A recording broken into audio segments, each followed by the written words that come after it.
और परमात्मा कहते हैं नाम सहित बेवतन भला जो दर दर मांगे भिखा, कि जिस व्यक्ति के पास में नाम है उसको यदि कोई देश निकाला दे दे तो भी परमात्मा कहते हैं उसको शुक्र मनाना चाहिए कि तेरे पास में नाम है, परमात्मा का भक्ति है।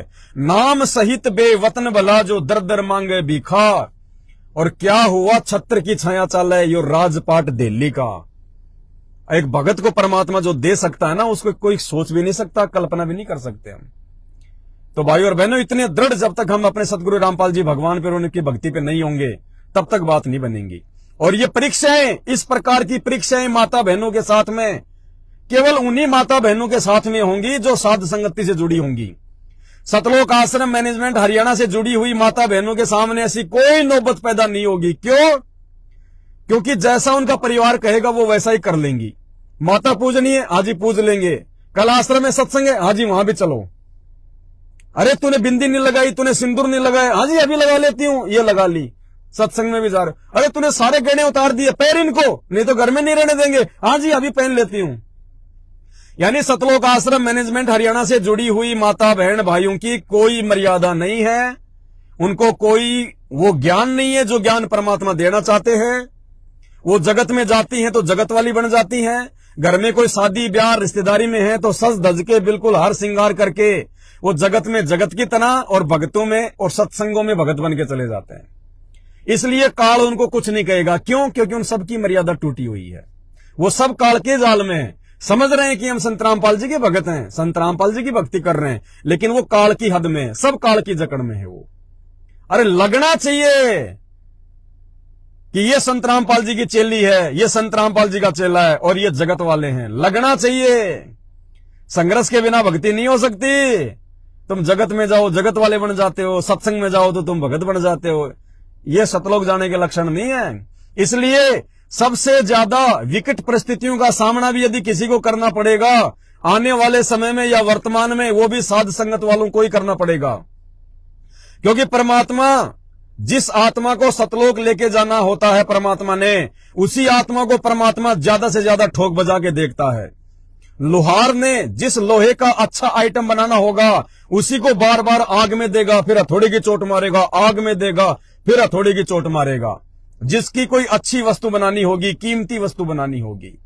तो भाइयों और बहनों, परमात्मा ने साध संगति से आप और हमारे को इसलिए जोड़ा है ताकि हम संघर्ष कर सकें, हम अपने गुरुदेव भगवान को जो है वो प्रसन्न कर सकें।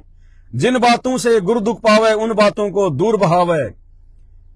पति जाए भाड़ में जाए, पत्नी जाए भाड़ में जाए, परिवार जाए भाड़ में जाए, अगर भक्ति के बीच में कोई आएगा तो हमारा कुछ नहीं लगता, कुछ नहीं। कोई डरने झगड़ने की बात नहीं है। हमने लड़ना नहीं, झगड़ना नहीं, हमने डरना भी नहीं। और फिर हमारा साथी हमारा गुरु है, हमारा भगवान है। और परमात्मा हमारी उस परिवार से भी अच्छी व्यवस्था कर देगा, उस परिवार से भी अच्छी व्यवस्था यदि विश्वास होगा तो। इसलिए भाइयों और बहनों, परमात्मा ने बड़े सौभाग्य से आप और हम चंद पुण्य आत्माओं को साध संगति से जोड़ के ये अनमोल मौका दिया है। अनमोल मौका। इस साध संगति में जुड़ने के लिए तो देवी देवता भी तरसते हैं, देवी देवता भी। उनको तो संत रामपाल जी की शरण ही नसीब नहीं है। साध संगति तो बहुत ऊंची चीज है। साध संगति में तो संत रामपाल जी के मार्ग की वो क्रीम आत्माएं हैं, वो क्रीम आत्माएं। देवी देवता भी रोते हैं भगत बनने के लिए, और साध संगति से जुड़ने के लिए तो पुण्यात्माओं कितने युगों युगों की तपस्या, कितने जन्म जन्मांतरों की भक्ति और गुरु जी का आशीर्वाद चाहिए।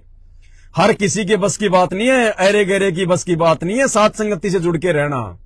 अंतिम समय तक साध संगति से वही जुड़ के रहेगा जो परमेश्वर का हीरा मोती लाल होगा और जिसको परमात्मा ने इसी जन्म में सतलोक लेके जाना होगा। बाकी कोई 6 महीने जुड़ेगा, आंधी की तरह आएगा, तूफान की तरह भाग जाएगा। कोई 1 साल जुड़ेगा, कोई 2 साल जुड़ेगा, कोई 4 साल जुड़ेगा। पता नहीं, दास ने तो असंख्यों देखे हैं। आंधी की तरह आने वाले, तूफान की तरह जाने वाले, ना जाने कितने गए कितने आए। दास ने तो बहुत देखे हैं ऐसे लोगों को। इसलिए मेरा तो बेटर एक्सपीरियंस है। इसलिए दास का विश्वास अपने गुरुदेव भगवान पे दृढ़ है कि परमात्मा चाहे सारे जाओ चाहे भाड़ में जाओ, परमात्मा इस दास को तो साथ संगति से जोड़ के रखना, अपने चरणों से जोड़ के रखना। परमात्मा हे परमेश्वर, सौपन में भी कोई गलती ना हो जाए। परमात्मा ये तो ऐसा समय चल रहा है मालिक, इस समय तो सौपन में भी कोई मर्यादा नहीं टूटनी चाहिए हमारी। ऐसा विकट समय है ये। 2028 से पहले पहले ऐसा भयानक समय आने वाला है। वैश्विक युद्ध, प्राकृतिक तांडव, भूकंप, अकाल, पता नहीं कैसी कैसी आपदाएं आएंगी। और ये उस समय परमात्मा अपने उन्हीं बच्चों के साथ में रहेगा जो बिल्कुल दृढ़ होकर रहेंगे अपने गुरुदेव भगवान के ऊपर। उन्हीं को परमात्मा थैलियों पे रखेगा, नहीं तो भगत हो चाहे जगत हो, काल जो है चोटी पकड़ पकड़ के ले जाएगा। अरे भगतों की तो आज ही दुर्गति हो रही है, भगतों की तो जगत से भी ज्यादा दुर्गतियां हो रही है। जब आज ही गुरुजी अपने भक्तों को नहीं बचा रहे तो आने वाले समय में फिर कहां से बचाएंगे। तो परमात्मा ने 27 साल से ज्ञान और ये मर्यादा इसलिए बताई है कि मेरे भरोसे ना रहना, ये भक्ति बचाएगी। भक्ति मर्यादा में रहोगे, भक्ति करोगे तो मेरा आशीर्वाद तुम्हारे तक पहुंचेगा, नहीं तो भाई साहब 36 के भाव में जाओगे, 36 के भाव में। बंदी छोड़। सतगुरु रामपाल जी परमेश्वर जी की जय हो।